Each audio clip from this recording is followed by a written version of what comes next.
Otra respuesta más, o podemos decir otro concepto diferente también es, que es el periodo temporal que comienza con la invención de la escritura en la antigüedad y continúa hasta el presente. Se trata de un concepto en desuso, pero en principio se oponía a la prehistoria, es decir, la historia anterior a la escritura. Esa es la prehistoria, ¿verdad? Es anterior a la historia. Lo vamos a ver más adelante. ¿Por qué? Para poder interpretarlo mejor. Entonces, al momento de hablar de la historia, vemos que nos presentan diferentes comprensiones del término historia. Vamos a otro.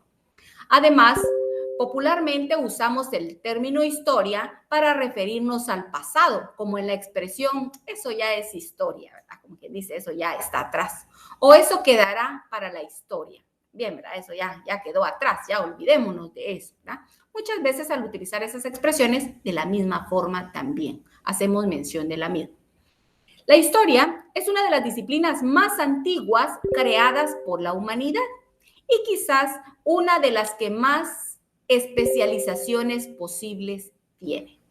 Vamos a ver. Se puede hacer un abordaje histórico de prácticamente cualquier realidad, incluso de otras ciencias y disciplinas, ya sea que hablemos de arte, de una narración o del universo mismo. Es decir, podemos hablar de historia al referirnos a cualquier tema, cualquier cosa, porque todo tiene una historia, todo tuvo un pasado y por lo tanto esto es parte de su historia. A las personas que se dedican, presten mucha atención, al estudio de la historia se les conoce como historiadores.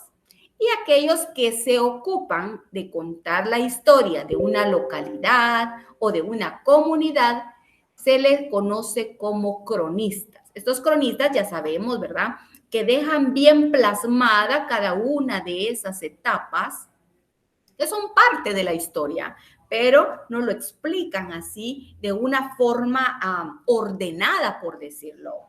Entonces, ellos son llamados cronistas, ¿verdad?, que se ocupan de contar esa historia. Y entonces se les atribuye ese nombre, cronistas. Ahora vamos a hablar un poquito sobre las características de la historia. Miren, ¿por qué es importante la historia?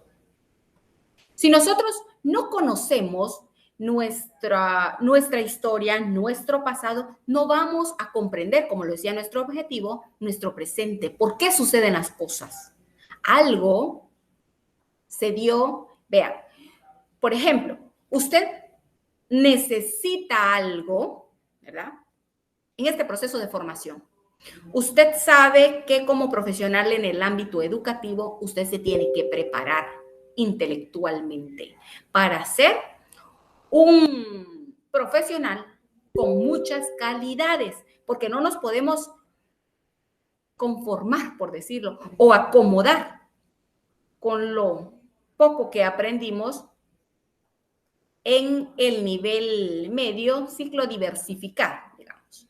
Nos preparamos, pero es necesario aprender más. Si empezamos nosotros a analizar parte de nuestra historia, lo veo desde el punto de vista personal o individual. Retrocedemos un poquito al tiempo, perdonen, nos damos cuenta que estamos hoy en día en un proceso de formación en una universidad, teniendo ese privilegio enorme, porque no cualquiera lo tiene. Pero ¿a qué se debe esto? A esa necesidad que surge por nuestro desconocimiento de muchos aspectos, de muchas teorías, de mucha preparación. Y entonces es necesario continuar, ¿verdad?, en este proceso para ir mejorando. También podemos interpretarlo de otra manera. Muchas personas antes, y así nos vamos a enfocar a eso para que sea como que un ejemplo muy, muy claro para ustedes, compañeros y compañeras. Ustedes se recuerdan que antes, cuando alguien salía a buscar empleo, le decían, no importa, con que usted aprenda, con que usted sepa, perdón, a leer y a escribir, perfecto, usted es contratado. Y así era, lo contrataban. Luego decían, no, tiene que tener como mínimo sexto primaria, ¿verdad? Y entonces las personas se esforzaban un poco. Había muchas personas que sacaban sexto primaria y, como dicen ustedes los jóvenes, ya la hacían, ¿verdad? Porque lograban colocarse en esos espacios que buscaban, perdón, en esos espacios que buscaban.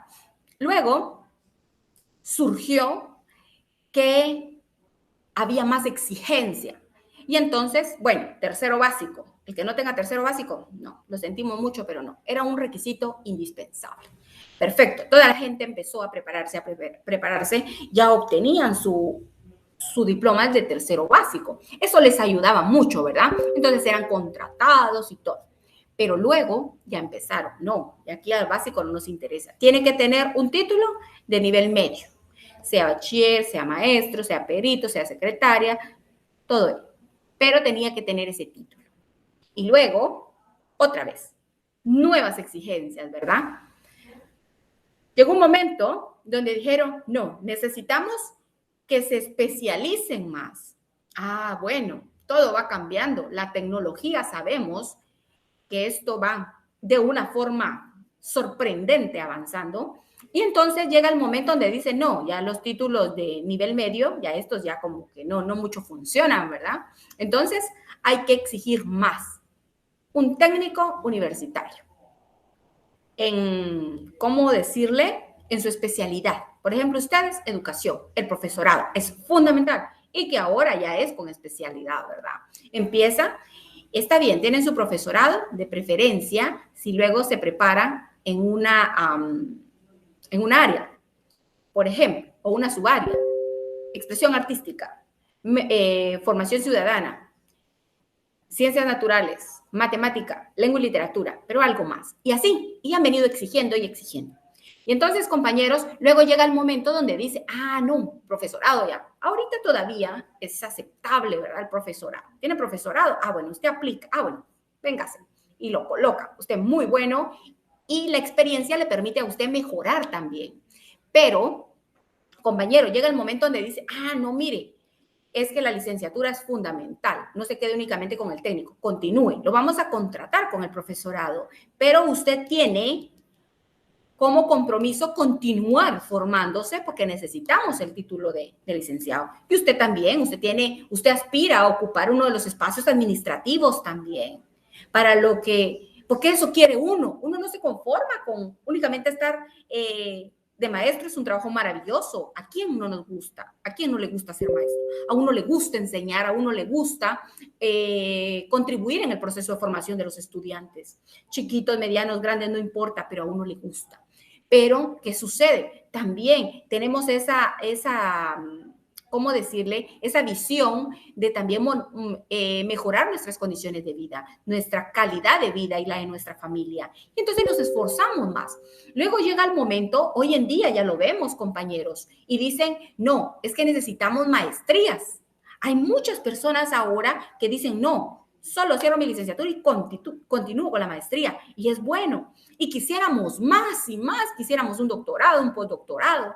Lastimosamente, a veces el recurso económico es lo que nos detiene a eso.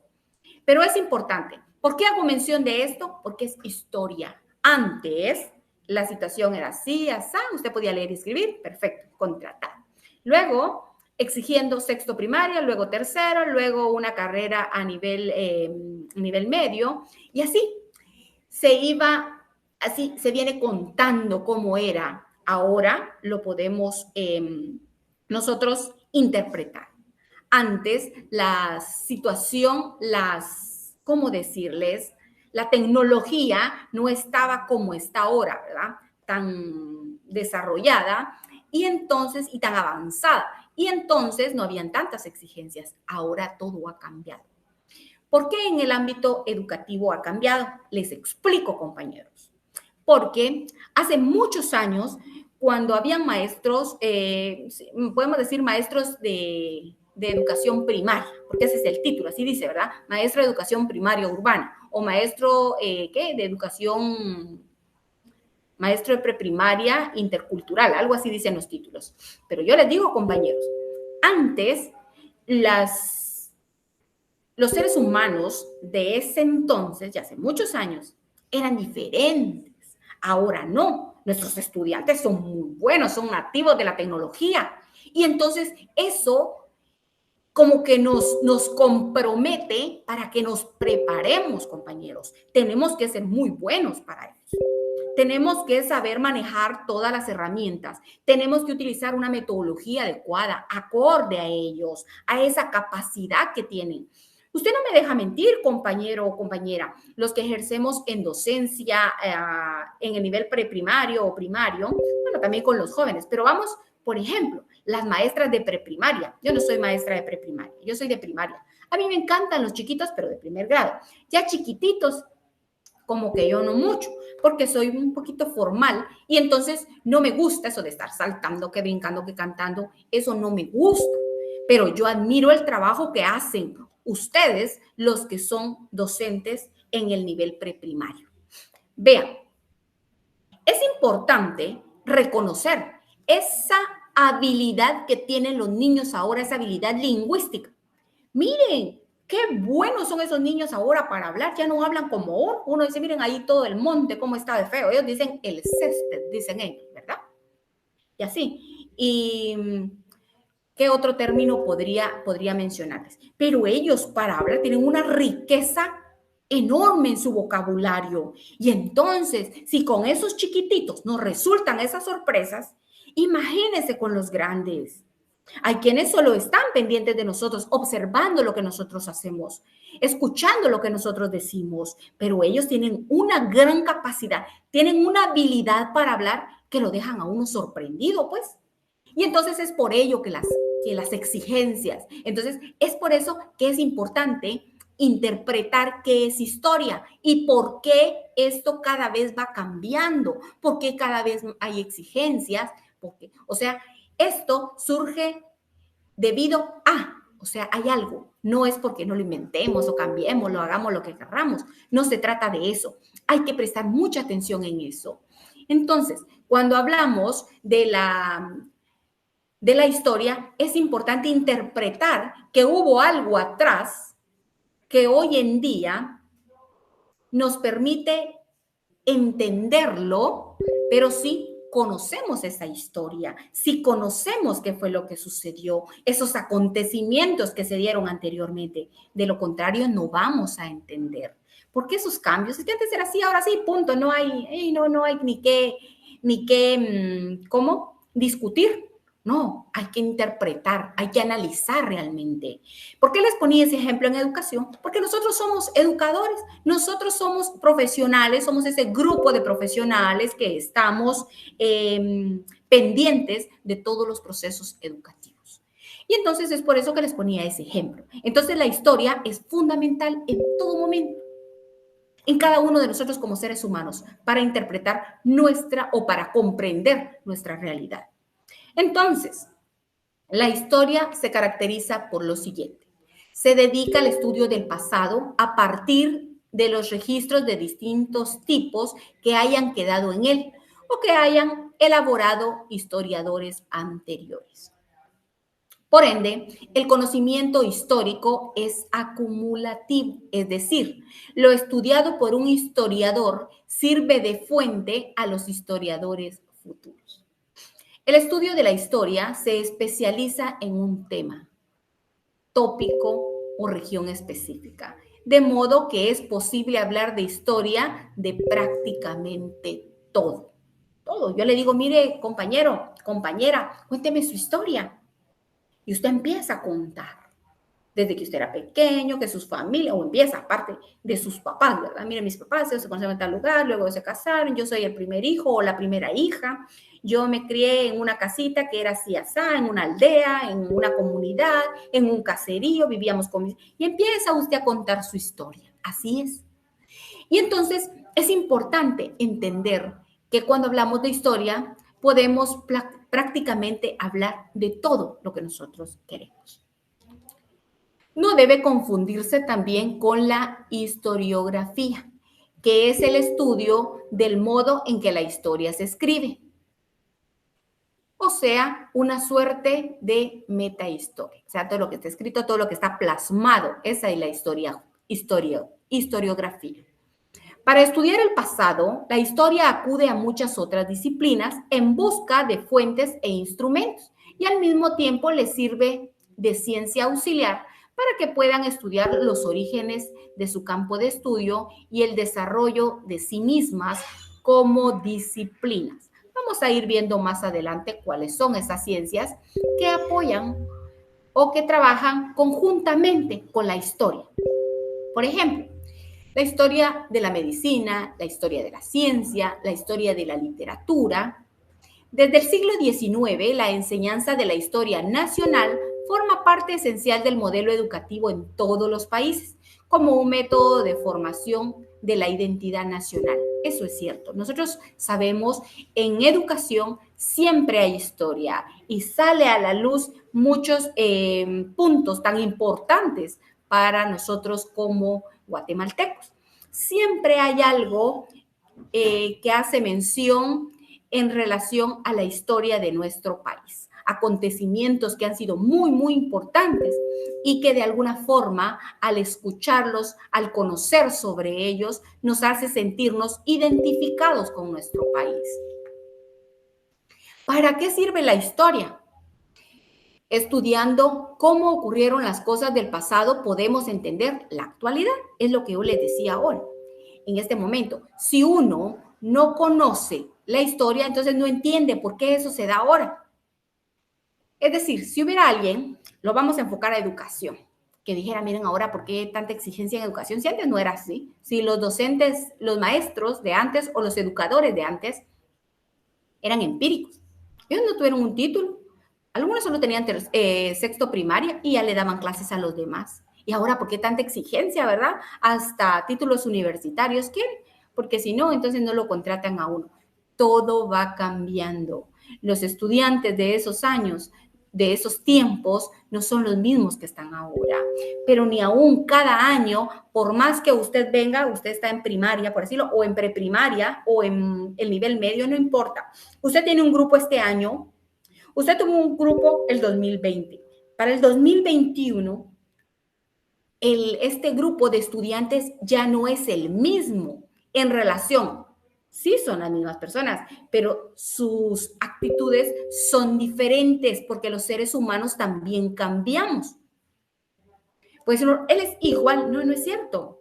Ya habla diferente, ya se desenvuelve mejor, o se volvió más tímido, o hace las cosas de otra forma, de todo, cambia sus aspectos físicos, entonces va cambiando. No son los mismos. Ahora imagínense, en comparación, unos estudiantes de hace, ¿qué le puedo decir? Unos 20 años con los de ahora, no son los mismos. Es diferente la forma en que estos grupos se relacionan y conviven. Ahora hay más, yo les puedo decir, cuando yo estudié primaria, ¿verdad? Yo no estudié preprimaria, no había todavía en mi escuela.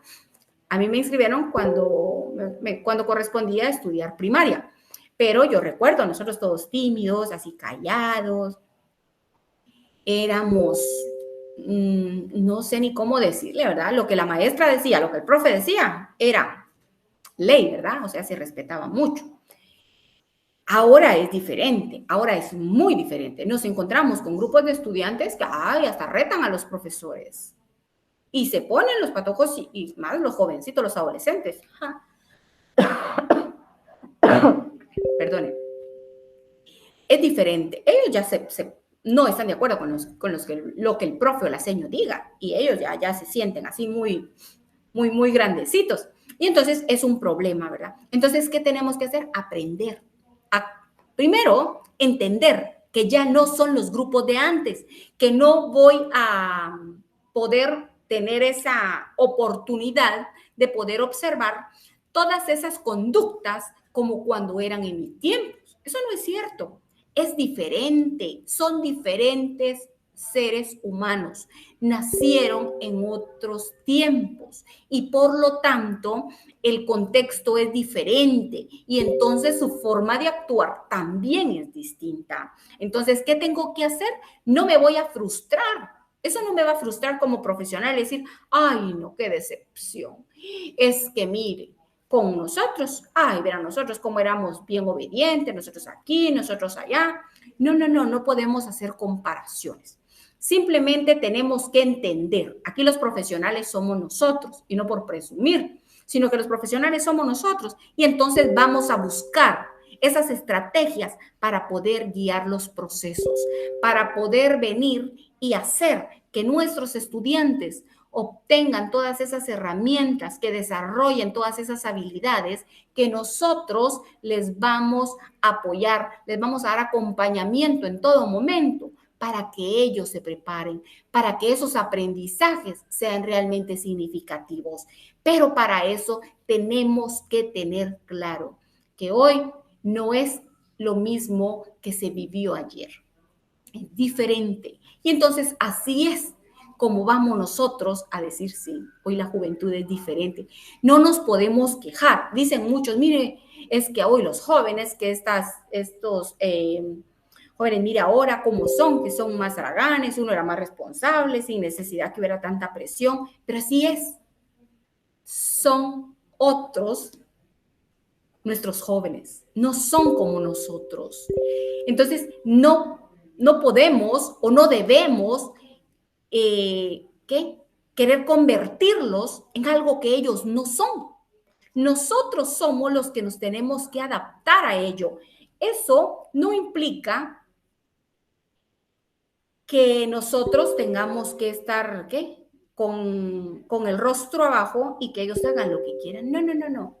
Eso implica que nosotros nos tenemos que preparar, nos tenemos que actualizar, tenemos que entender a nuestros niños, a nuestros jóvenes. Hoy los niños nos salen con cada cosa que nos dejan asombrados, pero es bueno, pues, es otro,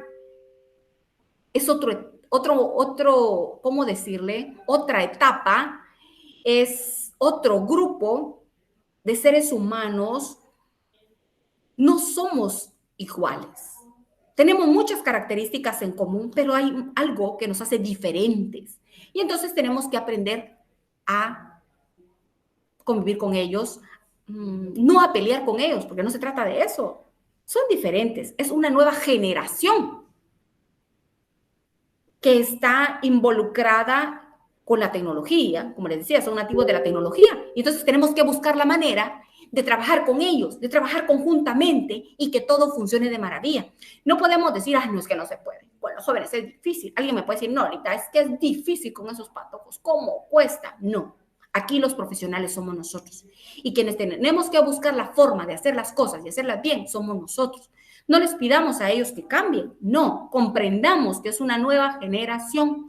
Sus conductas son distintas, pero nosotros tenemos que ayudarles, tenemos que orientarles, tenemos que estar ahí dándole ese acompañamiento en todo momento para poder lograr lo que tanto deseamos, que ellos desarrollen cada una de esas competencias que le van a poder permitir resolver cada uno de esos problemas que se le presentan en la vida. Esto último es quizás su mayor utilidad. Solo estudiando cómo ocurrieron las cosas del pasado podemos entender la configuración de la realidad actual. Es por eso que muchas veces el pasado, remoto o reciente, es el punto de partida del estudio de un tema. Vean, yo me enfoqué a ustedes para hablar de cómo se dan esos procesos de aprendizaje y cómo es de diferente. Era un tema que de repente, bueno, yo dije, vamos a hablar de esto porque es algo que lo manejamos con mucha propiedad nosotros como profesionales en el área de educación. Sé que hay muchos de ustedes que ya están insertos en este contexto y yo sé que se dedican a eso. Entonces, vamos a hablar también de la importancia de la historia. ¿Por qué es importante la historia? Dicho un poco así románticamente, la importancia de la historia tiene que ver con el deseo humano de vencer a la muerte. Vean eso, qué extraño, ¿verdad? Dirán ustedes. Escribimos lo ocurrido para que las generaciones venideras puedan enterarse de lo que ocurrió cuando ya no estemos aquí, ¿verdad? Cuando nosotros ya no estemos presentes para poderlo contar, para poderlo narrar, hay algo ya. Y para eso es la historia. Por eso es importante, porque esta nos permite dejar plasmado todos esos acontecimientos, todas esas vivencias que se realizaron para luego presentársela a las futuras generaciones. Perdonen, pero es que estoy un poco mal de la tos.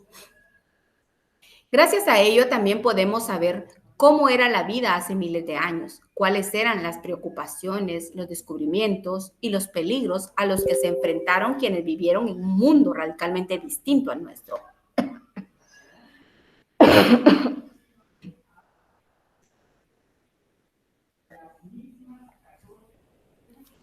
Entonces, ya que sin ellos, nosotros no seríamos quienes somos. Todo tiene un sentido. La historia tiene un sentido.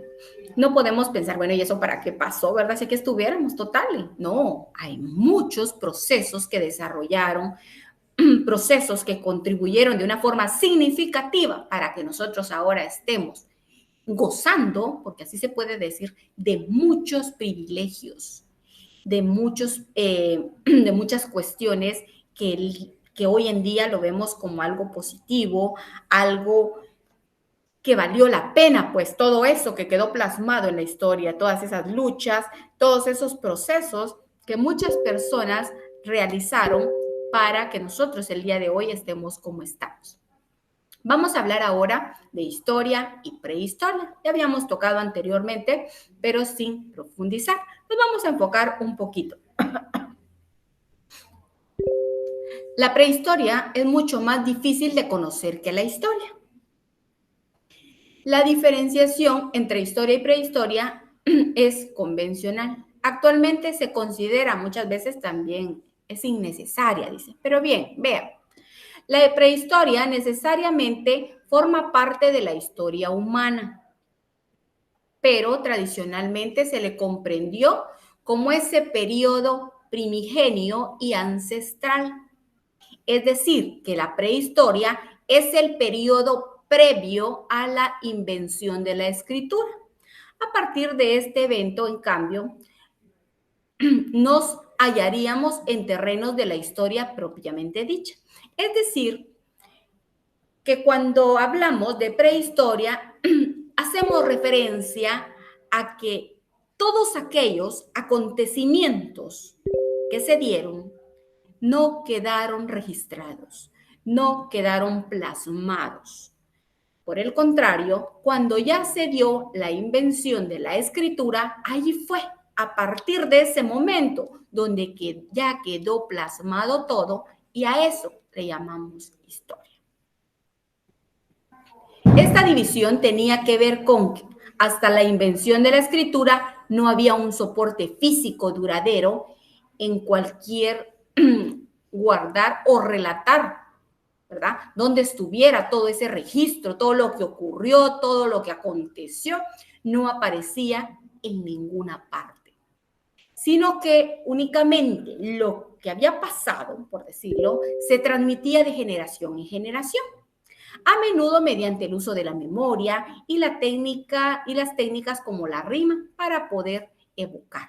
Es decir, se contaba, se narraba, pero no había nada para dejar escrito, plasmado. Y entonces sucede como, lo vamos a ver más adelante, como el teléfono descompuesto que le decimos nosotros, ¿verdad? Esa actividad que realizamos con nuestros niños. Se da un mensaje, pero se va distorsionando. Y cuando llega hasta donde queremos o se va, ¿cómo decirles? Transmitiendo de uno en uno, entonces se pierde. Entonces realmente no había como que esa información clara, ¿verdad? Vamos a ver. El problema inherente a ello es que con cada repetición, era lo que les decía, el mensaje se altera un poco. En la medida en que la palabra se olvida y viene otra a su reemplazo, o que el mensaje es recordado ligeramente distinto a lo que él antecesor lo rememoraba. Entonces, como que todo va cambiando. Cuando llega al final, ya no llega lo que era, la esencia esa, ya no, ya se perdió en el camino. Entonces, ese es el problema. Es por eso que la prehistoria es mucho más difícil de conocer que la historia. Ahora nos enfocamos a los periodos de la historia. Hoy vamos a hablar todo lo relacionado a la teoría, enfocado a puramente la historia. Vamos a ver los periodos de la historia. Esos ustedes ya tienen conocimiento de ello. Esto lo ven ustedes desde que están en el nivel primario y luego en el nivel medio, tanto ciclo básico como diversificado. Seguimos viendo estos temas. Hoy nuevamente nos enfocamos, pero eso sí, vamos a profundizar un poquito más en ellos. Vamos a ver. Parte de las labores de los estudiosos de la historia consiste en organizar y clasificar toda esa información, ¿verdad?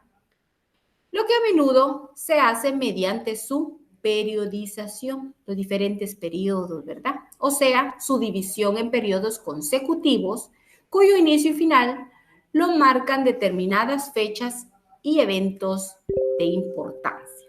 Hay eventos que son muy importantes y entonces quedan marcados ahí, ¿verdad? Y nos identificamos perfectamente con ello. Vamos a ver. Si la periodización tradicional se organiza, vamos a ver de qué manera aparece estructurado todo esto, cómo están los periodos. Es importante también saber que a cómo está organizado, ¿verdad? Según estos parámetros europeos, de los cuales difieren los demás continentes y culturas, de modo que no existe una periodización única y universal, ¿verdad? Sino que el modelo que vamos a ver ahorita a continuación debe siempre adaptarse a las particularidades de cada región y también de cada cultura, ¿verdad? A continuación, la división de periodos de la prehistoria y de la historia. Vamos a hablar un poquito también de la prehistoria antes de la historia, ¿verdad? Vamos a ver la división de la prehistoria. Estos son temas muy bonitos, bien interesantes, que esto le van a permitir a ustedes. Si ustedes vienen y en un momento, es importante que ustedes estén bien atentos en relación a algo importante. Vamos a ver, yo espero que podamos tener buena visibilidad y asimismo también escuchar bien.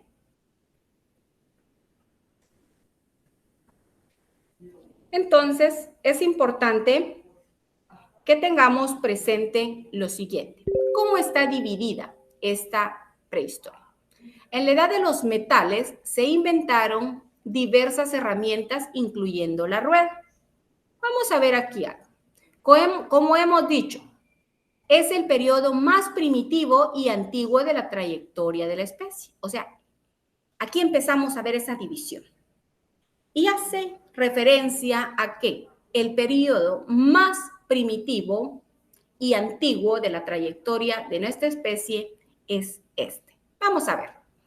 Comprenden dos etapas distintas, las cuales son, primero está la edad de piedra, aquella que va desde la aparición de las primeras formas de herramientas humanas elaboradas de piedra, madera o hueso, hasta el descubrimiento del manejo de los primeros metales. Tenemos que darnos cuenta bien en este aspecto. Es fundamental enfocarnos sin perdernos de esto. Es la edad más larga, subdividida en 3 periodos distintos. Vean a qué nos estamos enfocando, a la edad de piedra. Primero aparece el periodo paleolítico, alguna vez llamado antigua edad de piedra, va desde hace 2.59 millones de años aproximadamente hasta el año 12.000 antes de Cristo. Presenció el surgimiento de las primeras hordas humanas físicamente reconocibles de conducta social primitiva, que descubrieron el fuego, el uso de las herramientas líticas y sobrevivían en base a la caza, a la pesca y a la recolección. Eso es en el primer periodo. Luego está el periodo mesolítico, también conocido como protoneolítico. Se considera un periodo de transición de la vida nómada a la sedentaria. Ya no andaban de un lugar a otro, sino que ya se establecían en un lugar, lo cual coincidió además con el fin de la última glaciación. Se considera que va desde el año 12.000 a.C. hasta 9.000 a.C. en Oriente Medio, ya que en Europa sus eventos culminantes no se dieron hasta mucho después. Luego llegamos a lo que es el periodo neolítico, el último periodo de la Edad de Piedra. Comprende el lapso desde 9.000 años antes de Cristo aproximadamente hasta 4.000 años antes de Cristo, en el cual se produjo la primera verdadera revolución de la historia humana con el desarrollo de la agricultura. Esta técnica revolucionó totalmente el modo de vida humano, haciendo una especie sedentaria y permitió luego la domesticación de las especies, los vegetales y también los animales.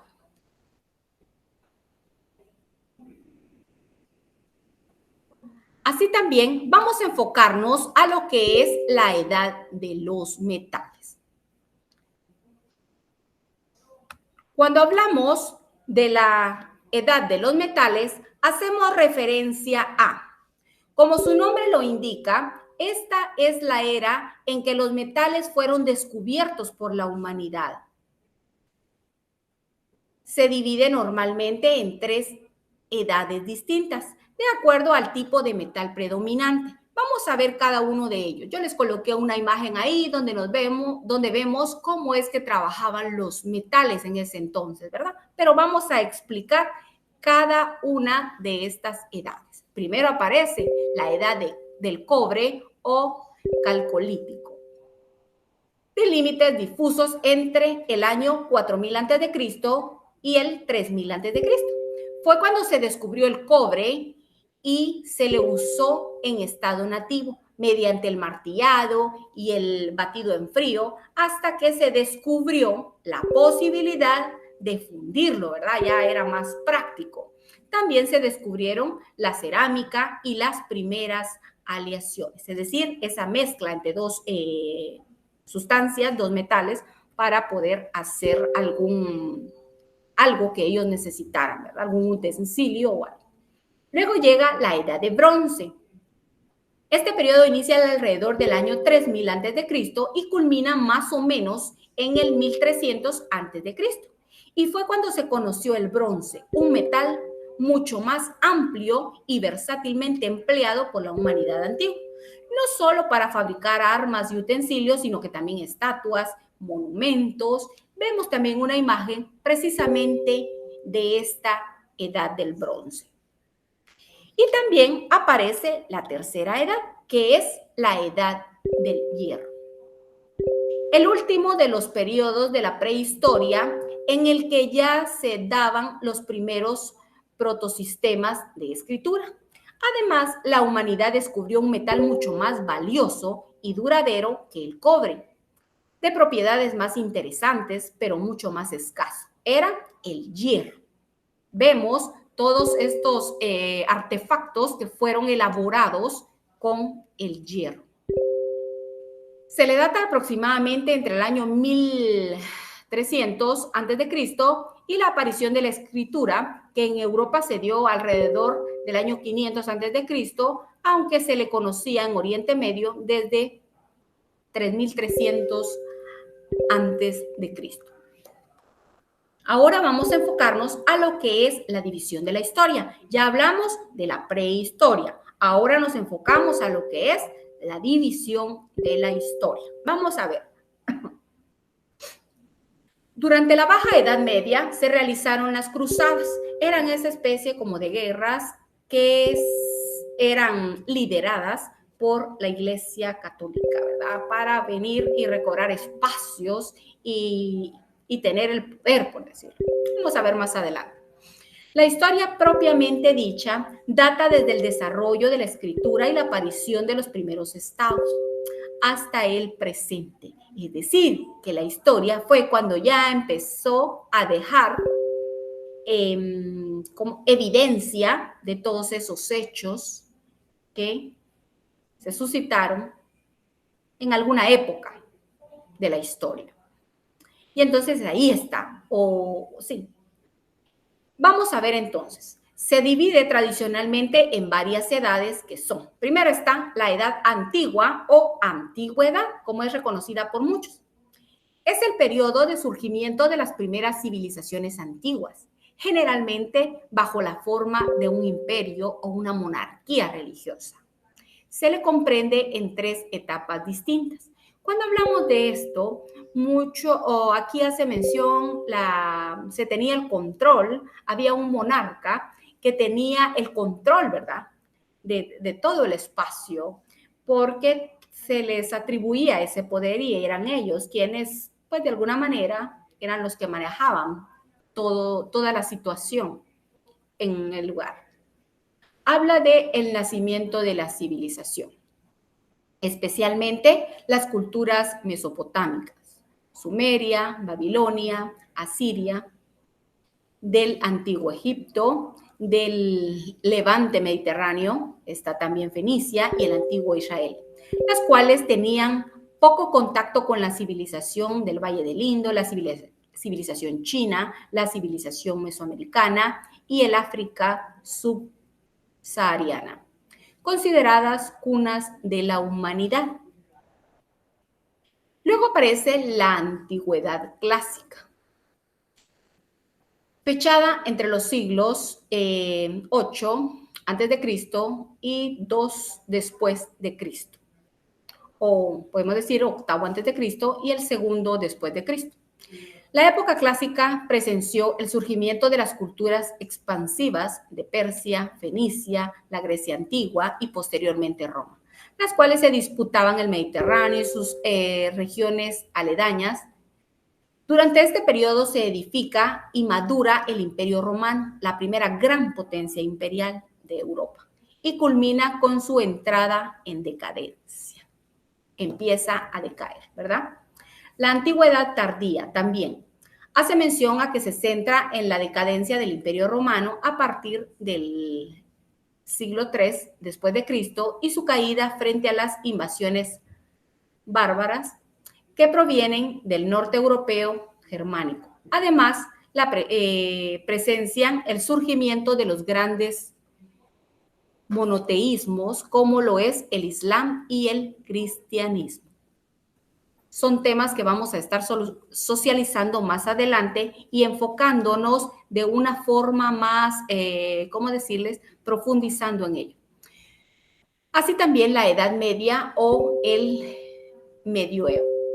Es el periodo de cristianización de Occidente todo. Tras la caída del Imperio Romano de Occidente y el desarrollo de un nuevo modo de producción, el feudalismo, la aristocracia eran las clases reinantes y Occidente se sumergió en el oscurantismo a lo largo de 15 siglos de gobierno religioso. Del siglo V al siglo XV de la clasificada también en 2 etapas. Esta se clasifica, todo este periodo largo también se puede presentar en 2 etapas, los cuales son la Alta Edad Media del siglo V al siglo X, es la llamada época oscura, en la que de alguna forma como que no desaparece, porque no desaparece en su totalidad, pero escasean las letras. Es decir, que la vida urbana sufre un importante retroceso y la vida en Europa se da en abadías, castillos y pueblos casi incomunicados entre sí. No podían salir, permanecían adentro. Lo que lograban obtener era dentro de, no tenían esa libertad de poder venir y buscar espacios donde poder venir y lograr obtener de alguna manera más información, más preparación, tener más conocimiento, sino que era como que todo no retrocede precisamente, sino que ya no avanza. Aquí habla de un retroceso, pero no es solo retroceso, o sea, lo ven como retroceso porque ya no continuó ese avance, pero es más que todo que se quedó ahí plasmado o estancado, por decirlo. Quedó únicamente lo que ellos habían logrado, pero ya no se pudo continuar. Pero vamos a ver más adelante cómo esto va cambiando. Hace también mención de la Baja Edad Media, del siglo X al siglo XV. Se produce una revolución urbana fruto del incremento en la actividad comercial y el auge de una nueva clase social, la burguesía. ¿Cómo se van dando todos estos cambios? Muchos de ustedes pueden decir, ay, no, pero eso sí está, ¿cómo se llama? Complicado, ¿verdad? Pero es la historia y es así, por ello que es importante que conozcamos sobre ella, tener conocimiento de cómo se ha dado, cómo surgió desde el inicio la edad de los metales en la prehistoria, cómo se dan todos esos procesos, cómo todo ha ido avanzando hoy en día. Por ejemplo, si pensamos en tecnología, nos damos cuenta que todo fue avanzando. Cuando hablamos de tecnología, no nos enfocamos precisamente a computadoras y todo. Esos ya son procesos también, ¿cómo decirle? Podemos mencionar informática, meter todo eso. Pero cuando hablamos de tecnología, son todos esos avances, no precisamente una computadora o un teléfono inteligente. No, cuando hablamos de tecnología nos referimos a cómo todo eso va avanzando. Y así, no ha llegado un momento en la historia en que algo se haya quedado ahí y que ya no haya avanzado. Ha ido avanzando cada cosa en las diferentes etapas donde se ha dado. Y es bueno identificarla, conocer, admirar, darnos cuenta de esa capacidad que tuvo el ser humano desde el inicio, según la historia, bueno, la prehistoria más que todo, cuando se enfoca a cómo fue que esas personas empezaron, ya, esos grupos nómadas, primero a movilizarse, luego llegaron a un momento, llegaron a un lugar y en ese momento dijeron, no, bueno, fue por esa capacidad que tienen, que llegó el momento donde dijeron, no, bueno, ya es momento en que nos instalemos aquí, por decirlo, no pensaron eso, ¿verdad?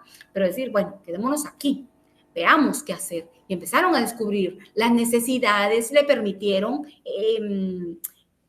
generar. Y eso les ayudó a empezar a evolucionar, a hacer cambios, por ejemplo, con eso de los metales. ¡Ay, qué capacidad, ¿verdad?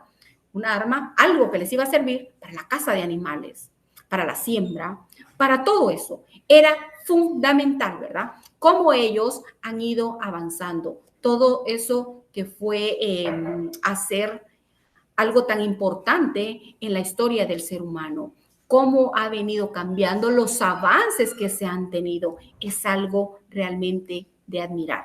No podemos pensar, bueno, pero es que eso sí tenía que ser. No, solo los seres humanos tenemos esa capacidad de poder venir y crear.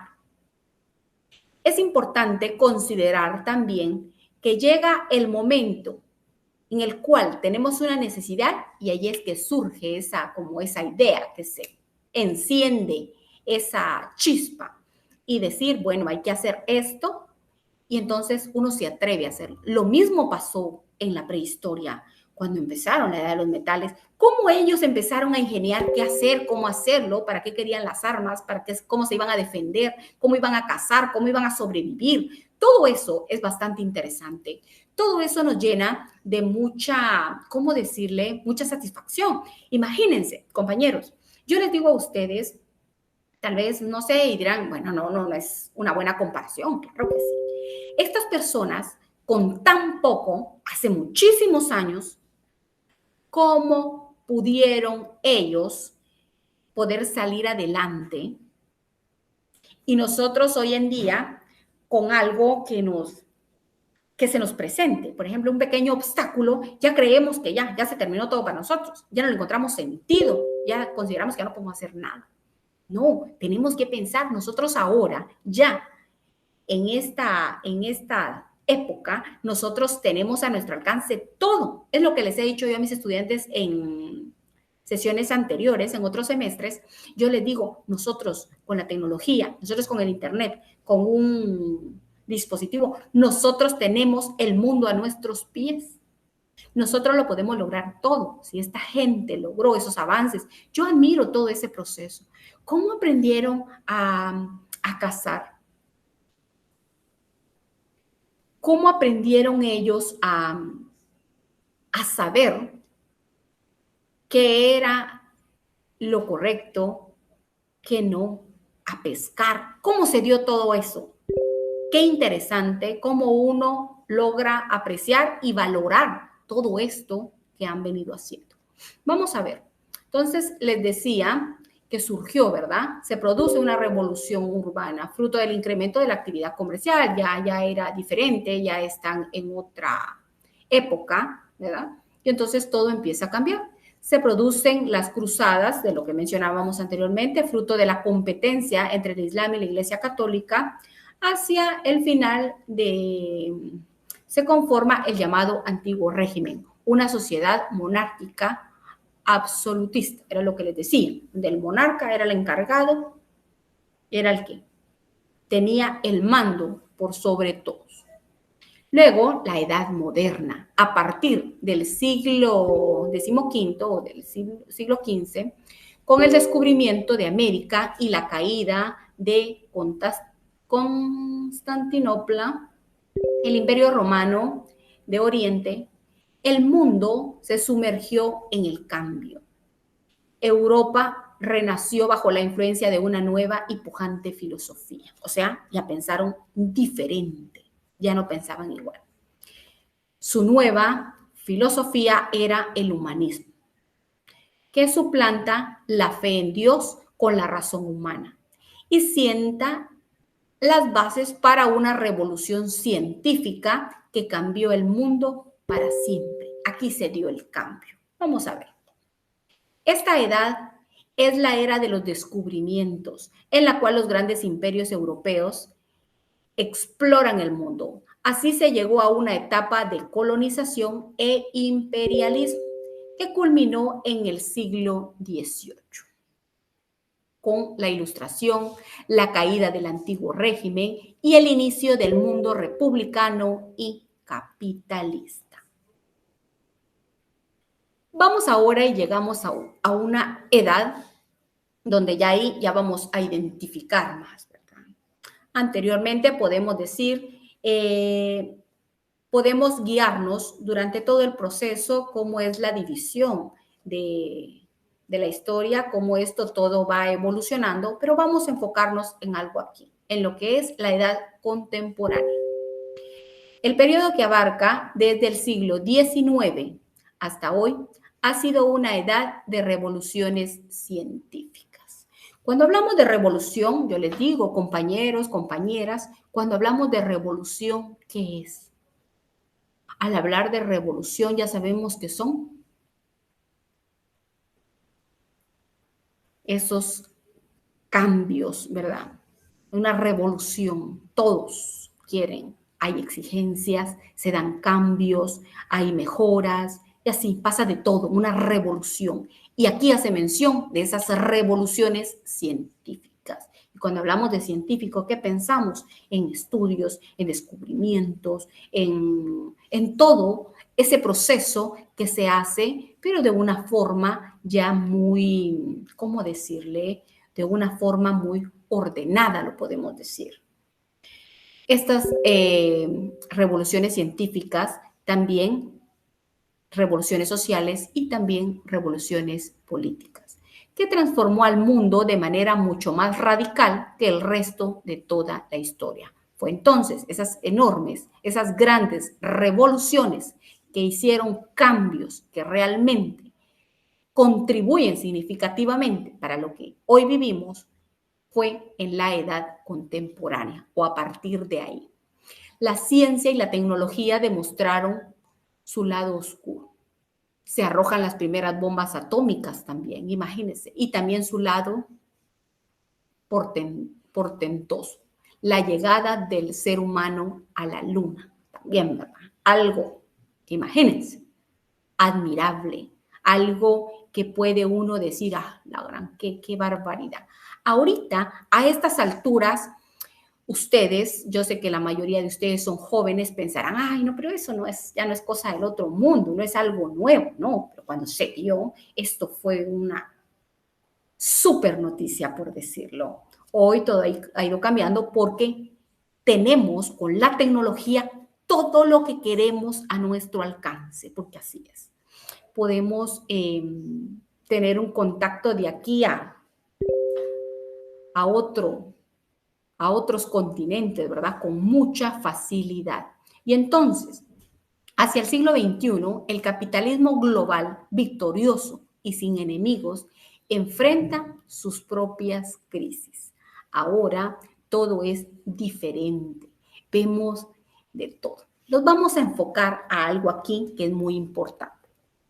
Vemos, antes de iniciar con lo que son las ciencias auxiliares de la historia, nos vamos a enfocar un poquito a todos los avances en el siglo XXI o a partir del siglo XXI. Nos asombramos realmente cómo se dieron esos cambios en esta época, en este siglo. Es diferente. Todo cambia, todo es más práctico. Nos vamos a enfocar un poquito a educación porque es nuestra, ¿cómo decirles? Nuestra prioridad. Vean, antes, yo sé que muchos de ustedes tienen a lo mejor a su mamá o a su abuelita o a una tía o a un conocido que es de los maestros de antes, por decirlo, y que les ha contado a lo mejor que antes para hacer las planificaciones, los cuadros de registro, esos cuadros PRIM, los cuadros MED, era bien complicado. No es como ahora. Ahora, compañeros, ahora nos reímos de la vida con eso. Hasta gozamos, disfrutamos del sistema del CIRE, ¿verdad? Que todo es tan fácil porque podemos agregar la información con facilidad. Nuestros cuadros nos los imprimen sin error, o si hay errores porque de tilde o alguna equivocación que tengamos, pero ya no es como antes. Antes, si tienen la experiencia de algún familiar o de algún conocido que les ha comentado sobre esto que vivimos hace muchos años al momento de trabajar todos estos cuadros para poder venir y dejar ese registro de todo ese proceso que realizamos con nuestros estudiantes, es importante. Ahora, como les digo, si alguien tuvo ya la experiencia con papá o con mamá, con el abuelo, con la abuela, con algún tío, un familiar, que no lo escriba, que no lo comente en el correo del curso. Ahora, si no, yo les voy a compartir también. Vean, yo recuerdo cuando se llenaban los cuadros PRIM. Me recuerdo que llegaba el momento que se daba esa quebradera de cabeza a final de año. ¿Por qué? Porque era bien complicado llenar los cuadros. En muchas ocasiones, bueno, en su mayoría, con máquina de escribir se llenaban esos cuadros. No eran aceptados a mano. Bueno, tal vez si se llenaron a mano fue un tiempo, pero hace mucho. Yo no lo llené a mano. Pero estaban esos cuadros. Y vean, había o sea, mandaban el formato impreso para que usted lo llenara, ¿verdad? Pero uno utilizaba máquinas de escribir, pero como máquinas de escribir no hay solo de una, hay de varias, ¿verdad? Habían unas que no servían para eso. Y entonces era un problema, porque usted metía la hoja y empezaba. Cuando usted colocaba los nombres de los estudiantes, tenía que tener mucho cuidado. Si la máquina no me recuerdo bien los nombres de las máquinas, que eran los que nos tiraban bien los cuadros. ¿Por qué? Porque la letra era pequeña. Y entonces, yo me recuerdo que una que se llamaba, yo creo que era Élite, pero la otra no recuerdo. Pero miren, en el espacio era tan pequeño y tenía que ir todo el nombre del estudiante. Y entonces ya no le cabía, era problema. Ya ese cuadro ya no se lo recibían. Usted cometió un error, usted estaba ahí con esos papelitos para corregir. Y que era problema. Si lograban verle el error, se lo mandaban de regreso. Así. Eso no era nada con los nombres. Aparte, el problema era cuando usted hacía el vaciado de las notas. El problema era que los cuadros eran tan pequeños y no tenía que topar el número en ninguno de los lados, ni arriba, ni abajo, ni al lado derecho, ni al lado izquierdo, y no podía topar en ninguna parte, porque si topaba, quedaba mal. Ese fue un problema. Era un problema bastante fuerte. Era una quitadera de vida usted. Se echaba a perder una hoja, se echaba a perder otra. De repente usted ya iba terminando y ¡fum! Y en uno de los últimos usted cometía error. Se lo quitaban. Eso ya no funcionaba. Es decir, que si usted, aunque le echara corrector, lo ponían así, miren, como que en la claridad para ver, y como el corrector se ve, ahí si hay algo más fuerte es porque había error. Y entonces se lo devolvían. Decían, no, este no funciona. Hay que hacer otro de nuevo, ¿verdad? En el paquete este no se va porque no lo van a regresar. Y le regresaban a usted nuevamente. Está bien. Luego empezó lo de la tecnología, ya las computadoras, ya uno ya era mejor, ¿verdad? Porque ahí usted se equivoca y ¡fum! Le da y lo borra. Ahí calidad. Pero no estaba el sistema CIRE todavía. Entonces le mandaban el formato, usted venía y lo llenaba. Bien bonito. Ahí no era el problema las computadoras. El problema eran las impresoras. Era otro dolor de cabeza. Porque cuando usted imprimía la hoja, tenían un modelo, podemos decir, un formato que ellos decían que era el exacto, por decirlo. Y entonces a usted le daban su hojita, usted venía y ponía una sobre la otra y la ponía en la claridad. Si uno de los márgenes se salía, entonces tampoco le aceptaban la hoja. Es decir, que cuando usted llegaba a entregar sus documentos, entonces a usted le ponían las hojas así, miren, como que, y si se salía un poquito, malo. Si le quedaba más bajo o muy alto, era problema. Es decir, que los márgenes tenían que estar exactos.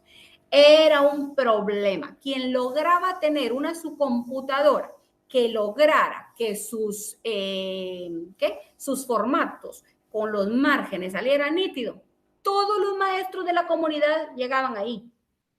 ¿Por qué? Porque también era un problema. Ahora ya no, compañeros. Hoy nos reímos de la vida con eso. Todo ha ido cambiando. Ahora nos reímos de la vida. Porque ya todo está en el sistema, ya usted solo mete sus hojas y ¡fum! Le imprime todo. Nítido, no hay error. Si hay un error es porque usted no revisó su registro CIRE, así en físico, y verificó si algún dato estaba malo. Entonces, eso sí le puede causar problema a usted, pero tampoco. Si usted se da tiempo si usted se da cuenta, usted viene y hace la solicitud, hace ver el problema, si está abierto el sistema, usted corrige y luego no hay ningún problema. Y si ya lo imprimió, ya está registrado, el sistema está cerrado y no se puede hacer el cambio, bueno, le van a jalar el aire un poquito, pero se hace la solicitud, se hace el cambio y eso se corrige y asunto arreglado. Pero es diferente. Antes no, antes era complicado, ahora es bonito. Por eso les digo, si alguno de ustedes tiene algún familiar que tuvo la oportunidad de trabajar hace muchos años y entonces le quiere contar alguna experiencia, cómo era antes, entonces sería bueno que también usted nos lo comparta. Yo también les puedo decir, en relación a la forma de trabajar, también nosotros como maestros, es diferente hoy. Hoy nos reímos de la vida, la forma es diferente, es más fácil, todo es más práctico. No es porque antes nosotros nos complicáramos la vida, no. Yo les puedo decir, yo soy muy práctica para la mayoría de las cosas. Pero el problema es que no contábamos con los recursos. Ahora ya no. Hoy lo tenemos todo a nuestro alcance. Hoy se le facilita a usted cualquier cosa. Imagínese, antes usted quería mandar a los papás una nota para una reunión, usted la nota, la podía hacer a mano, luego pasarla a la máquina de escribir. Ahora ya no. Hoy tiene su grupo de papás, ¿verdad? WhatsApp. Pongo el mensaje en segundos. Ya están los mensajes. Esta respuesta tiene de una vez. Todo va cambiando y así es. Así es esto. Cómo va avanzando. Y nosotros en educación, hoy nos reímos de la vida. Todo es tan fácil, tan sencillo. Dígame otro ejemplo tan claro. ¿Por qué les menciono esto, compañeros? Estamos hablando en cuestión de historia. Yo me estoy enfocando allá al contexto educativo. Yo les digo, por ejemplo, Antes, para hacer su material, usted tenía que estar cortando, pegando y así, que le daba algo torcido, que el ojo le salió. Por ejemplo, usted hacía un niño y una niña, ¿verdad? Para darle la bienvenida y todo. Y usted cortando, ay, el ojo no le salió bien. O para dibujar, ay, no, es que no soy buena para eso. Ay, no, es que eso sí, no. Así. Nos complicábamos tanto. A los que nos gusta, pues no había problema, ¿verdad? Bonitas cosas y todo. Y los demás, ay, qué bonito su material, que aquí, que allá. Miran, ahora, en cuestión de unas horas, usted ya tiene belleza de materiales. ¿Por qué? Porque ahora con la tecnología nos reímos de la vida. Hasta hay grupos, por ejemplo, precisamente de docentes que comparten su material. Y entonces otros los utilizamos, pues si nosotros también compartimos para que otros los utilicen. Vemos también en Pinterest, ¿verdad? Encontramos hasta cómo decorar el aula. Le tira todo de una vez. Y entonces ahí ya es el ingenio. Ya usted ya no tiene que estar, ay, que los ojitos, que no me queda recto, no torcido. No, usted lo tira, lo imprime, lo recorta y ya está. Asunto arreglado. Así es. Todo va cambiando. Y ahorita lo vemos así. Y más adelante, imagínense, yo me pongo a pensar dentro de, no sé ni cuántos años les puedo decir, cómo irán a ser las cosas. Aún más avanzadas todavía. Así es. Así es, todo va cambiando. A cada momento se dan cambios y esos cambios son significativos porque nos ayudan, nos facilitan la vida, nos, ¿cómo decirles?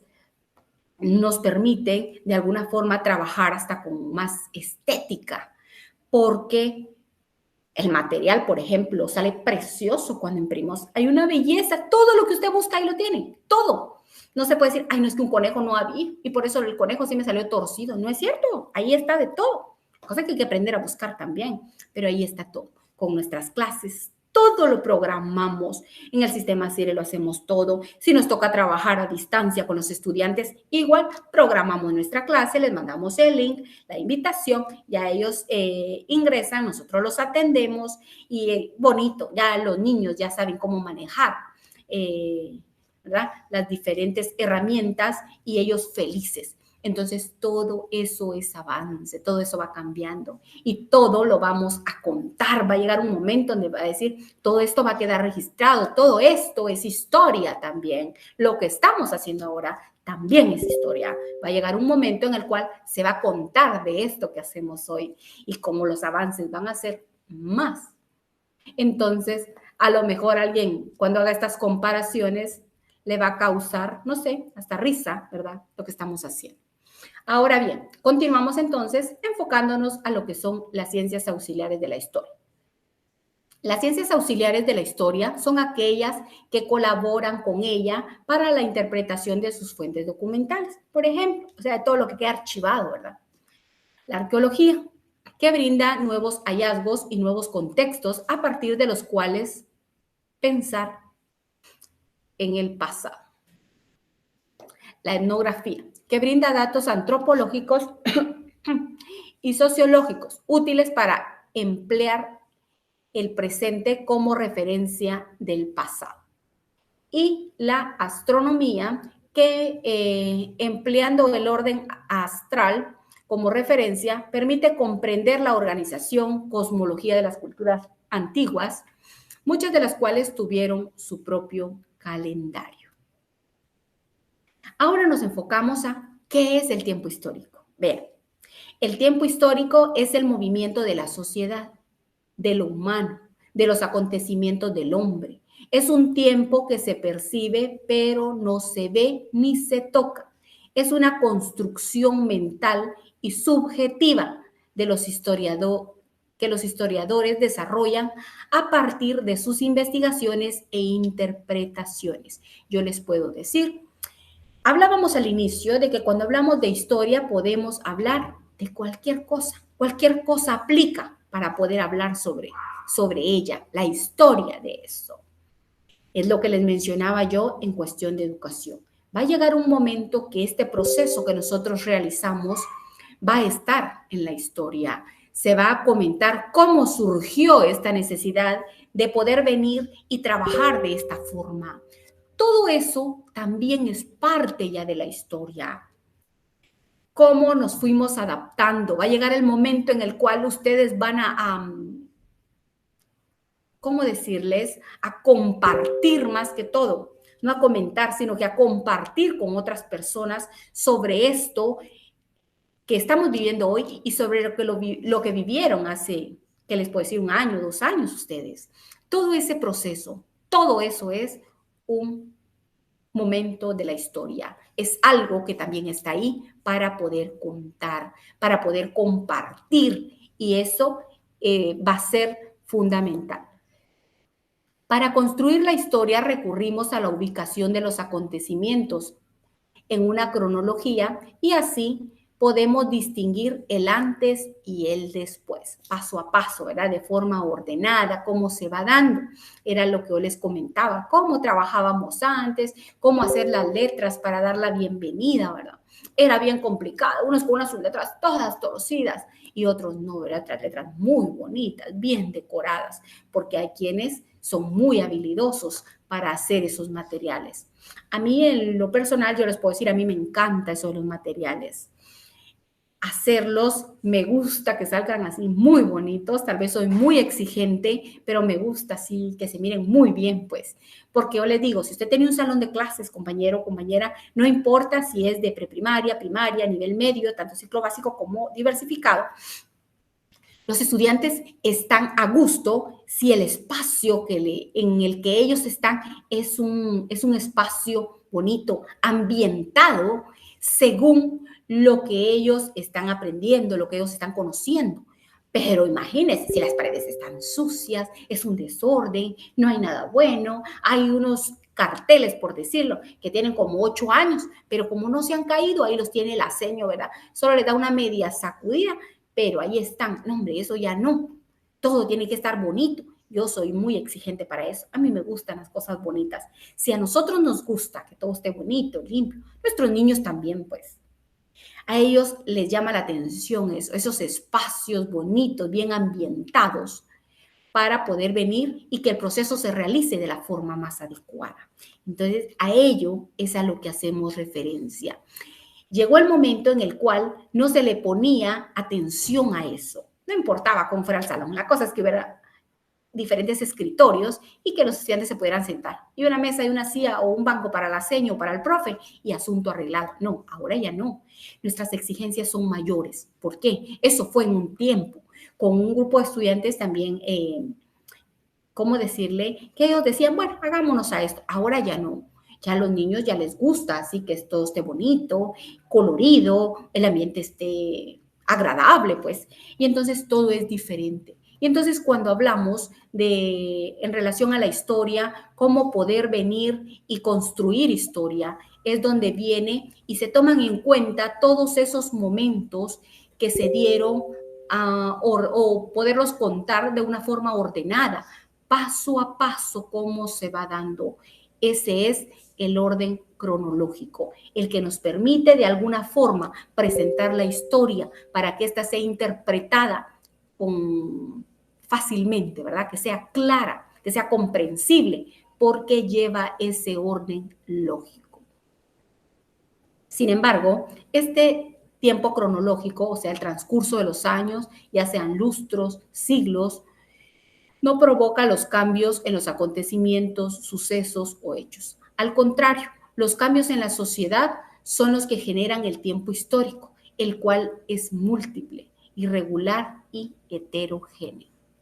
El conocimiento histórico, como saber científico, y la complejidad de explicar el movimiento y los cambios en la sociedad condujeron a los historiadores a echar mano de otras herramientas conceptuales consideradas subcategorías del tiempo histórico. Buscar información, ver de qué manera hacer llegar el mensaje, presentarlo, pero así bonito, ¿verdad? En resumen, para la comprensión del tiempo histórico es necesario saber, primero, hay que identificar las sucesiones lineales de los hechos o sucesos dentro de las convenciones culturales, es decir, antes y después de Cristo, y cronológicas, dicen años, décadas, siglos, milenios, todo ello. Así también desarrollar un sentido de Simultaneidad, es decir, saber correlacionar los hechos y las estructuras dentro de una formación social o de distintas culturas en un mismo tiempo. Es importante también distinguir los procesos de cambio y de permanencia dentro de una sociedad. Así también profundizar en el sentido de la duración y sus ritmos de los procesos puramente históricos. ¿En qué momento? ¿Cuándo duraron? ¿Cuándo fue? ¿Cómo hacer? Eso es en relación a todos los procesos históricos. Cómo se dan, cómo suceden, cómo afectan, cómo benefician. Ahora nos vamos a enfocar a los sujetos históricos. Cuando hablamos de sujetos históricos, compañeros, ustedes, yo, somos sujetos históricos, hacemos historia. Nosotros como educadores tenemos un papel muy, muy importante dentro de la sociedad. El trabajo que nosotros hacemos es un trabajo de calidad. ¿Por qué? Porque no estamos, ¿cómo decirles?, construyendo algún objeto. No estamos nosotros para, ¿qué decirles?, únicamente observar lo que pasa a nuestro alrededor. No, nuestro trabajo es fuerte, nuestro compromiso es grande. Nosotros tenemos en nuestros hombros una responsabilidad enorme, porque nosotros somos formadores. Nosotros tenemos que contribuir de una forma significativa en el proceso de formación de nuestros estudiantes. Y es por ello que esto que nosotros hacemos hoy también va a ser parte de la historia del mañana. El sujeto histórico es la tercera coordenada de la historia. Es una coordenada muy importante, pues no hay historia que no haya sido protagonizada por los seres humanos y que no haya influido en ellos. Ahí vemos el hecho histórico: espacio, tiempo y el sujeto. En este sentido, la noción del sujeto define dos aspectos diferentes, pero complementarios, de la relación que los seres humanos tienen con la historia. Vean. En primer lugar, por sujeto histórico se entiende a los protagonistas de la historia, al quién o al quienes hacen la historia. Al principio podríamos decir que la historia la hacen todos los seres humanos en su acontecer cotidiano, y efectivamente. Sin embargo, también debemos considerar que existe una dimensión teórica e interpretativa en el modo como se concibe al sujeto histórico. Así, la respuesta que se da a la pregunta sobre quién o quiénes hacen la historia suelen variar dependiendo del proceso histórico que se estudie, así como el punto de vista que adopta cada uno de los historiadores. En segundo lugar, la noción de sujeto histórico se define o se refiere a quienes reciben la historia. En ese sentido, todos somos sujetos históricos, porque la historia incide en las sociedades del presente, es lo que les decía. Por ser miembros de esas sociedades, la historia nos determina de muchas maneras. Heredamos problemas que vienen del pasado, formas de pensamiento, desarrollo científico y tecnológico, rasgos culturales, tradiciones y costumbres, así como formas de organización política, económica, social, que definen nuestra identidad y nuestra vida en comunidad. Actuamos y vivimos en la historia porque somos depositarios del pasado, pero también hacemos historia porque somos agentes activos de nuestro tiempo e incidimos en nuestro entorno. Piense un momento, ¿qué cosa hace hoy que pudieran tener un impacto positivo en el futuro? Y también pensar qué hacemos que tengan un impacto negativo. Nosotros, como profesionales en el área de educación, tenemos mucho por hacer. Ese impacto positivo que nosotros logramos en nuestros estudiantes es muy, muy importante. Nosotros somos los que de alguna manera facilitamos esos procesos de aprendizaje. Somos quienes orientamos a esas generaciones que en un determinado momento van a estar en diferentes espacios dentro de la sociedad, ocupando todos esos puestos que en algún momento van a permitir poder hasta ellos manejar toda la sociedad. No sabemos quiénes son los que pasan por nuestros salones de clase, no sabemos a quiénes apoyamos porque no lo podemos, no lo tenemos claro aún, pero va a llegar un momento más adelante donde podemos hasta sorprendernos a lo mejor de que uno de nuestros estudiantes esté en esos puestos tan altos en los cuales se hacen cambios en beneficio de todos. Entonces es importante pensar qué es lo que hoy hacemos que puede repercutir en el futuro. Es importante que analicemos eso. Entonces, nuestros actos, por más pequeños que sean, pueden influir en las siguientes generaciones.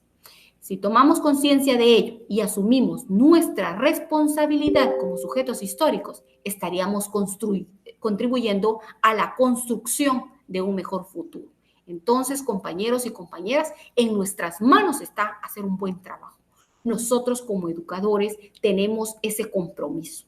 Tenemos que hacer las cosas bien, tenemos que hacer un trabajo de calidad, tenemos que contribuir significativamente con cada uno de nuestros estudiantes, que ese proceso educativo sea realmente de calidad, que logremos que cuando ellos finalicen su proceso de formación, logren desarrollar o lleven desarrolladas todas esas competencias que les van a poder permitir moverse dentro de la sociedad, poder resolver cualquier situación que se les presente en su diario vivir. Esa es nuestra responsabilidad. Ahora vamos a enfocarnos, después de hablar de lo que son los seres humanos que influimos, que somos protagonistas en el proceso. Vamos a hablar entonces ahora de los procesos históricos. Un proceso histórico, entonces, es un conjunto de hechos históricos que se relacionan entre sí y que está caracterizados porque ocurren a lo largo del tiempo. Se considera que todo proceso histórico es un periodo donde la sociedad se reestructura de forma determinada para posteriormente ser modificada para entrar en otro periodo histórico. Los procesos históricos se caracterizan principalmente por ser a largo plazo, pudiendo durar desde varios años, décadas e incluso siglos. Compañeros, nosotros somos también parte de la historia. Nosotros hacemos también, por decirlo, aportes que son bastante significativos para ello. Nosotros como educadores tenemos o adquirimos al momento de elegir la carrera a la cual nosotros queremos enfocarnos, un compromiso, y un compromiso grande, el cual es saber que por nuestras manos o está bajo nuestra responsabilidad diferentes, porque no es solo uno, diferentes grupos de seres humanos que son importantes dentro de la sociedad. Entonces, no podemos olvidar por ningún momento ese compromiso que hemos adquirido y tenemos que hacer las cosas bien. Yo a ustedes los felicito porque ustedes no se quedaron con el título en el nivel medio. Ustedes dijeron, no, yo me quiero preparar, yo tengo que aprender más. Yo puedo dar clases en un colegio, podrá decir alguno de ustedes, pero yo necesito aprender más, yo necesito saber más. Aunque es importante saber que lo que nos logra perfeccionarnos es esa experiencia que tenemos ya cuando tenemos contacto, cuando estamos ya en el campo de acción, cuando ya estamos experimentando todo eso. Ahí aprendemos, ahí logramos nosotros evidenciar esa calidad de seres humanos que somos. Pero yo los felicito a ustedes. Están en un proceso de formación porque ustedes saben que no dejamos de aprender nunca. Y entonces estamos obteniendo más y más y más información, que es la que nos ayuda para poder venir y hacer un mejor trabajo. Compañeros, vamos a recordar nuevamente algo que es de vital importancia para ustedes y para este nuevo semestre que ustedes iniciaron. No se les puede olvidar llenar su boleta de inscripción. Por favor. Esta boleta permite de alguna forma hacer válidos los cursos que va a llevar usted durante este semestre. Es decir, ahí en esa boleta usted va a colocar qué cursos son los que usted se asigna para este semestre. Es el formulario F-03-06-2019-01. Hace mención de un límite que era el 8 de febrero, pero Universidad Rural ha dado una prórroga para que ustedes puedan, los que no tuvieron tiempo o que por alguna razón se les olvidó, no lo han hecho, es importante que lo hagan. No únicamente llenarlo y guardarlo, no, llévenlo, busquen la sede, la que corresponde, y lleven ustedes el formulario lleno, lo hacen entrega al secretario o a la secretaria y ellos con mucho gusto continuarán con el trámite respectivo para poder validar esos cursos que ustedes están llevando en este semestre. Compañeros, compañeras, muchas gracias por esa atención prestada. Disculpen si hubo algunas interrupciones, pero con la tecnología también así es. Compañeros, que descansen. Nos vemos en nuestra próxima sesión de trabajo.